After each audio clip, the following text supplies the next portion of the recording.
नमस्ते दोस्तों। आज हम एक ऐसे कॉस्मिक मिस्ट्री, एक ऐसे राज के बारे में जानेंगे जो सदियों से साइंटिस्ट्स को हैरान कर रहा है।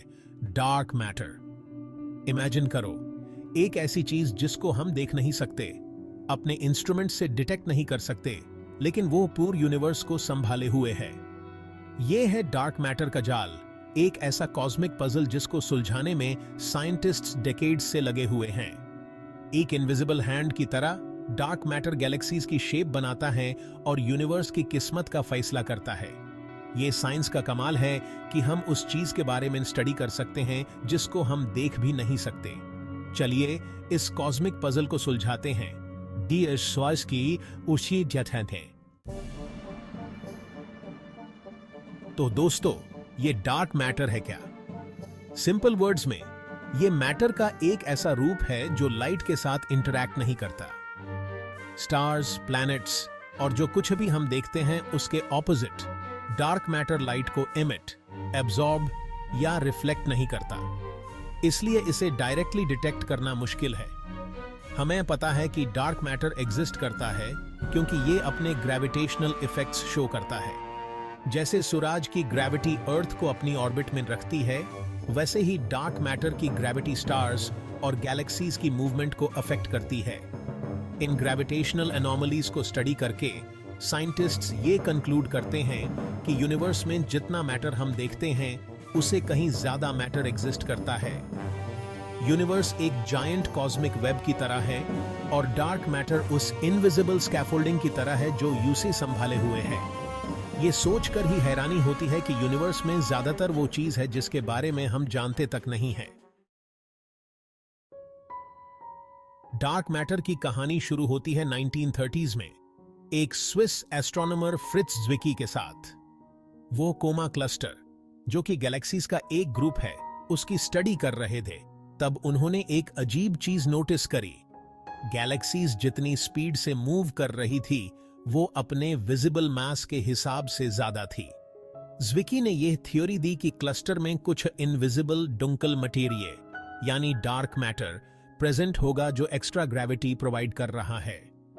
उनके आइडियाज को इनिशियली लोगों ने रिजेक्ट कर दिया, लेकिन 1970s में वेरा रूबिन के काम के बाद यह आइडिया फेमस होने लगा। रूबिन ने ऑब्जर्व किया कि स्पाइरल गैलेक्सीज में स्टार सेम स्पीड से रोटेट कर रहे थे, चाहे वो गैलेक्टिक सेंटर से कितनी भी दूर क्यों ना हो। यह फिजिक्स के नियमों के खिलाफ था, जिसके हिसाब से स्टार्स जो सेंटर से दूर होते हैं उनकी स्पीड कम होनी चाहिए।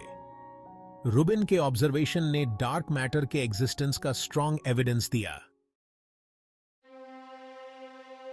डार्क मैटर का असर सिर्फ इंडिविजुअल गैलेक्सीज तक ही लिमिटेड नहीं है। यह यूनिवर्स के लार्ज स्केल स्ट्रक्चर के फॉर्मेशन और एवोल्यूशन में बहुत इंपॉर्टेंट रोल प्ले करता है। इमेजिन करो एक बहुत बड़ा कॉस्मिक वेब जिसमें डार्क मैटर के फिलामेंट्स गैलेक्सीज और क्लस्टर्स ऑफ गैलेक्सीज को कनेक्ट कर रहे हैं। ये फिलामेंट्स कॉस्मिक हाईवेज की तरह हैं जो मैटर को चैनल करते हैं और यूनिवर्स में गैलेक्सीज के डिस्ट्रीब्यूशन को इन्फ्लुएंस करते हैं। अगर डार्क मैटर ना होता तो यूनिवर्स बिल्कुल अलग दिखता, गैलेक्सीज कम होते और स्ट्रक्चर भी अलग होता। यूनिवर्स का एक्सपेंशन भी डार्क मैटर से अफेक्ट होता है। जहां ऑर्डिनरी मैटर ग्रेविटी की वजह से एक्सपेंशन को स्लो करता है, वही डार्क मैटर की ग्रेविटी इतनी स्ट्रांग नहीं होती कि वो एक्सपेंशन को रोक सके। डार्क मैटर और एक्सपेंशन के बीच के इस रिलेशनशिप को समझना बहुत जरूरी है यूनिवर्स की फ्यूचर प्रिडिक्ट करने के लिए।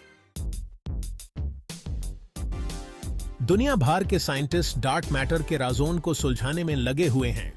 वो अलग अलग टेक्निक्स और एक्सपेरिमेंट्स यूज कर रहे हैं, जैसे अंडरग्राउंड डिटेक्टर्स में डार्क मैटर पार्टिकल्स को ढूंढना या फिर पावरफुल पार्टिकल एक्सेलरेटर्स में अर्ली यूनिवर्स के कंडीशंस रिक्रिएट करना। एक ऐसा एक्सपेरिमेंट है लार्ज हैड्रॉन कोलाइडर या LHC, सर्न में स्विट्जरलैंड में। प्रोटॉन्स को लाइट की स्पीड से कोलाइड करके साइंटिस्ट को उम्मीद है कि वो न्यू पार्टिकल्स क्रिएट कर पाएंगे जिनमें से कुछ डार्क मैटर के साथ इंटरैक्ट कर सकते हैं। दूसरे एक्सपेरिमेंट्स विम्प्स यानी वीकली इंटरैक्टिंग मैसिव पार्टिकल्स को ढूंढने की कोशिश कर रहे हैं, जो कि एक हाइपोथेटिकल टाइप का डार्क मैटर पार्टिकल है। ये एक्सपेरिमेंट्स कॉस्मिक हेस्टैक में नीडल ढूंढने जैसे हैं, लेकिन अगर ये सफल हुए तो रिजल्ट्स बहुत ग्राउंड ब्रेकिंग होंगे। यही है। डार्क मैटर को समझने की कोशिश एक अनजान सफर है जो इंसान के यूनिवर्स के प्रति क्यूरियोसिटी को दर्शाता है। हालांकि हमने काफी प्रोग्रेस कर ली है, लेकिन अभी भी बहुत से सवाल अनआंसर्ड हैं। डार्क मैटर किस चीज से बना है? उसकी प्रॉपर्टीज क्या हैं? ये खुद के साथ और ऑर्डिनरी मैटर के साथ कैसे इंटरैक्ट करता है? इन सवालों के जवाब न सिर्फ यूनिवर्स को और अच्छे से समझने में हेल्प करेंगे, बल्कि फिजिक्स और दूसरे फील्ड्स में नई डिस्कवरीज का रास्ता भी खोलेंगे। डार्क मैटर की स्टडी हमें यह याद दिलाती है कि यूनिवर्स सरप्राइजेस से भरा हुआ है और हमारी करंट अंडरस्टैंडिंग तो बस एक झलक है। जैसे जैसे हम कॉस्मोस एक्सप्लोर करते रहेंगे, हमें और भी नई डिस्कवरीज मिलती रहेंगी जो यूनिवर्स और उसमें हमारी जगह के बारे में हमारी सोच को बदल देंगी।